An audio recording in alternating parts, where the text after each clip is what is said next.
অনেক অভিভাবকরা জানতে চান, অনেক ওয়াইফ বা হাজবেন্ড বা দাদা দাদির পীড়াপিড়িতে আমাদের চেম্বারে আসেন।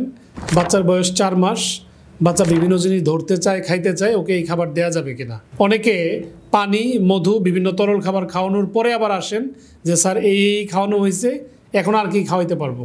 কথা খুব স্পষ্ট, 180 দিন বা পূর্ণ 6 মাস হওয়ার আগে আপনার সন্তানকে এক ফোঁটা পানিও দিবেন না প্রয়োজন ছাড়া। প্রয়োজন কিনা সেটা কিভাবে বুঝবেন? আপনার সন্তানের 24 ঘন্টায় 4 থেকে 5 বারের কম প্রস্রাব হওয়াটা সুনির্দিষ্ট প্রয়োজনের ইন্ডিকেটর। এই ধরনের সমস্যায় বাচ্চাকে চিকিৎসকের পরামর্শে ফর্মুলা দেওয়া যেতে পারে।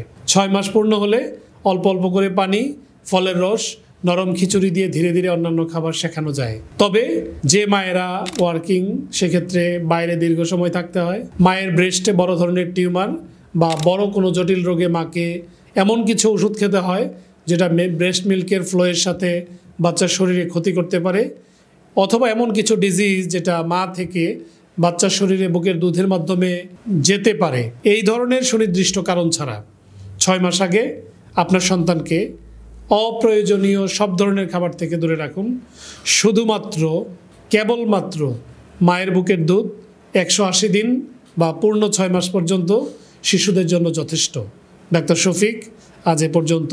আল্লাহ হাফেজ।